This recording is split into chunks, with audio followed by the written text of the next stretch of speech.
Warped Tour was outstanding. Yay! No, it's it's the last day of Warped Tour, so we're a little, I'd say we are 2 parts relieved, 2 parts bittersweet, which actually makes about a 1/4% bitter, 1/4% sweet. I guess you could say it's a bittersweet symphony. That's right. It's a bittersweet symphony. Yeah, that is a song. Okay, me too. Okay, so I kind of have some questions about your new CD coming out Tuesday. It got leaked, so I've heard most of it. We leaked it. We leaked it. You know, I figured you guys might have. It kind of. So first, after the last Midtown. Indirectly leaked. Okay. Sorry. No, that's cool. After the last Midtown song, or show, is one of the songs, and it says, "We're almost here again, right here, right now." Is that kind of like a nod to Almost Here? One of your first albums? Well, yeah. I mean, it can be taken in a few different ways, and I mean it in a few different ways, actually. But, Before you even say anything, since I'm not the guy who wrote it, I'm going to give my interpretation. thanks. My interpretation, even if it's not what he meant by it, is referencing where we were as a band and as friends and as people at the time that we were writing Almost Here, and the things that we felt about wanting to break out of our mold and explore the world and just do new exciting things. And I think the excitement of the time, it's the excitement of. That's absolutely right. And the excitement of the time, what we felt about music at that point in our lives, because there weren't very many expectations for us when we were writing Almost Here. And on this one, it feels like we took ourselves to a place where we didn't want to, we were making the album for each other and for ourselves and for what was most natural for us to write. We like fun music, we like music that's catchy, we like songs that have storylines, and that's really what we wanted to do on this album, what I wanted to do as a lyricist on this album as well. So that's actually one of the most romantic songs on the album. And the other way to view the Almost Here lyric is if you read the lyrics of the song, and it's more in a relationship sense of the word as well, of the words as well. So read it, and however it means to you, it's intended to be taken multiple ways. Yeah. it's actually about me making love to Gabe Saporta after the last one. Nice. Yeah. Just to put it to rest, yes, that's what the song's about. I'm sure that clears up a lot of fangirl questions, actually. And the way you answered that answered a lot of mine. What would you say your biggest mistake as a band was? As a band? Our biggest mistake as a band would probably be When you cut when I cut the dead ferret off. Yeah, when you cut the dead ferret off your head, that was the Oh end. yeah, I really liked that. I really liked See now, that. see? And now everybody else thinks I'm not it's the gonna same. say That was our it was biggest just that one guy. My biggest mistake, too. my I get a lot of I hate like for that. this too, but I like that also. personally, my biggest mistake was not realizing how big of a deal it would be when I cut my hair. So, in hindsight, I would have shaved my fucking head instead. I should have shaved my fucking head. People keep harassing you? Huh? People keep harassing you? No, not anymore because it's getting a little longer, but that's making me want to cut it even more. So maybe I'll just do like a mohawk, a faux hawk, Do it. You should do it. a mullet. Will you cut my hair? Absolutely. I'll cut your hair. Yes, scissors. Since he's got the dips. The man from the shop. Yeah. Okay, how do you think your sound has changed from your first CD up to Barrington? Do you think it's like a roller coaster, or do you think you're kind of staying consistent? Yeah, I'd say it's like a roller coaster. You put your hands in the air and you have a good time, right? Yeah, I mean, Sounds about right. Well, okay. Basically, the way that I try to explain this to people, how we feel about the problem is this. The first album, we had a lot of drive and focus, and we were like, yes, we're gonna go make it happen. We're gonna become a band and follow our dreams. And our musicianship was actually lacking quite a bit as far as where we are now compared to it. But we still loved it all the same, and we still love it all the same.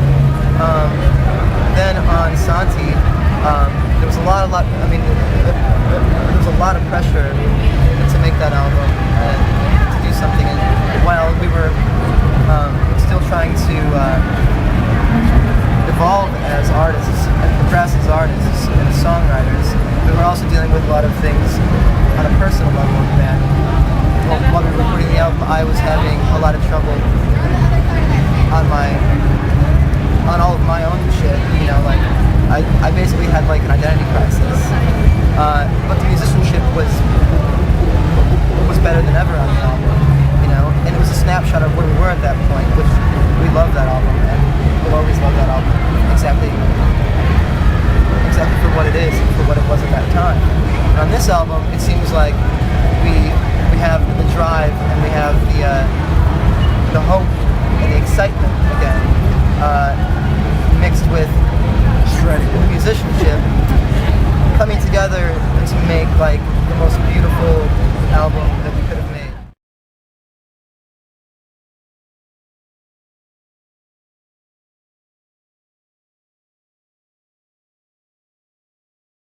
So it's like Almost Here and Santi got together and had a love baby, and that's Fast Times at Barrington? No, it's like Almost Here had sex with like Santi. Yeah, Santi. It's like Almost Here had sex with like Dinosaur Jr. And then like Santi had sex with like Britney Spears. And then they both had kids, and then they had sex together, and then this is what Fast And then Times. that guy had sex with Burt Reynolds. Just to have sex with Burt Fuck Reynolds? yeah, Burt Reynolds. Burt Reynolds gave birth. Some parts Burt Reynolds, and then like Don Cheadle. and Don Love Don Cheadle, Cheadle. and then Don Cheadle had Had an affair with That's you. Burt Reynolds, and Britney Spears meets Santi. Meets Benicio del Toro, of course. Of course. And then Johnny Depp just Got in there he just for finishes it fun. off all over. Yikes. With Okay. Jada Pinkett Smith. Yeah. With Jada Pinkett Smith's new band. Oh my god. Okay, so collectively as a band, where do you see yourselves in 5 years?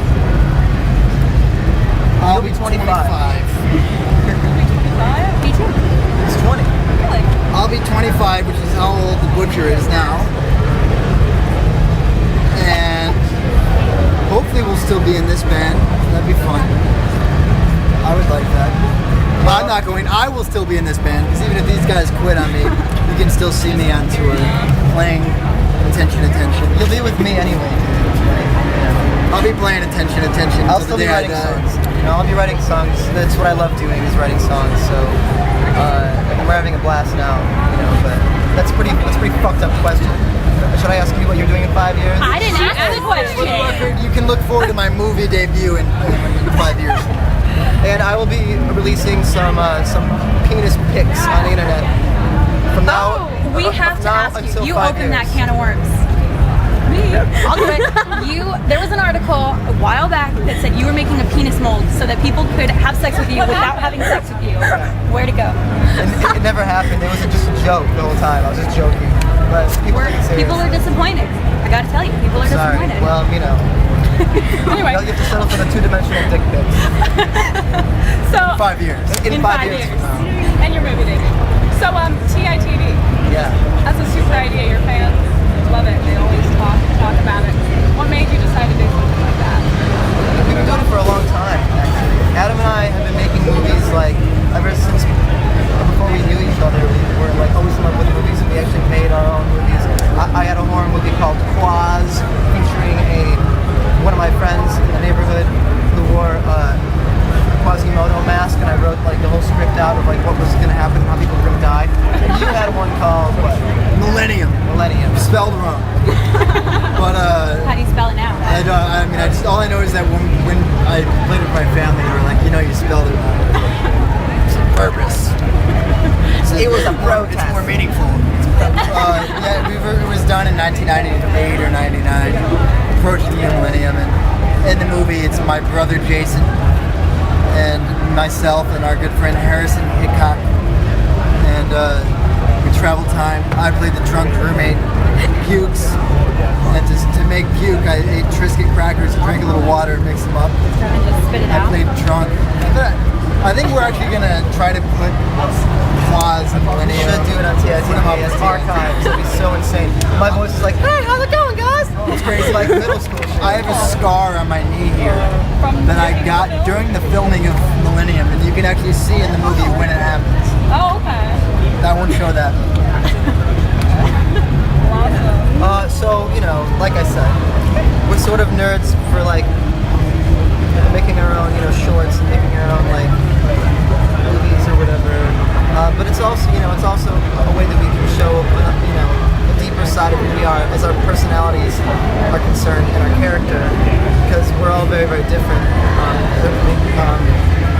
from each other. You know, but we come together to make one sound, and I think that's really interesting about our band, musically and as friends as well. That's what makes us really dynamic, I think. I mean, Because we're all really we've always different. been a band that we take our music very seriously. We put a lot of effort into what we do, and we take it very seriously. So I think TITV is a way to show our fans every week a little less of a serious side that they may not see in other places of me, like my head floating around and biting. Saw that on the nice. Yeah, you know, it's all part of the fun. And it wouldn't, none of it would be possible if it wasn't for Jack, the camera guy. Hey, Jack. Say hi to the camera, man. Hi to the camera. So, there you have it. Well, do you have anything else you want to say to the people out on the Yeah, well, we talked about TNTV. We talked about our album coming out. We did On Tuesday. on Tuesday. Fast Yeah, Times at Barrington High. Adam and I went to Barrington High School. It's true. Why are they giving away a Barrington High yearbook, a 2002 yearbook, on some random website? I saw that. I don't know. I thought that was in it. kind of bizarre. We're in it, and so is Jack, and he has a mohawk. And it's, Yeah.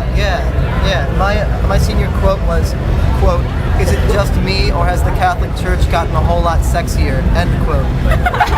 Because at the time, it's not that one though that they're giving out. It's the one from the year before. Because it was going to be that one, but I took my photo money that year and I bought tickets to like some show that we went to. Instead of getting my photo taken, I bought concert tickets with my photo money. So I'm not in that year. So it's the one where you have like a lip ring and you have like the faux hawk and the honor system shirt. honor system shirt, and I had really bad acne. No, It was pretty bad. Okay, check so this out. Dead homies. No, you gotta recycle that shit. okay, so I have two quick questions. One, what question do you always wish you got asked but never got asked This during one. an interview? Okay, that was a quick answer. Good. And boxers or briefs? Boxer briefs, that's what I wear. I can show you guys, but it might be inappropriate for the I wear internet. boxer briefs as well. Sometimes multiple days in a row. Can you say body like a boxer for us? Got a body like a boxer. Anyway, thank you. Yeah. All right, thank Okay. I've got a blog. I post some shit on there, poetry and short stories and just how I'm feeling. It's www.thewilliambeckettblog.com.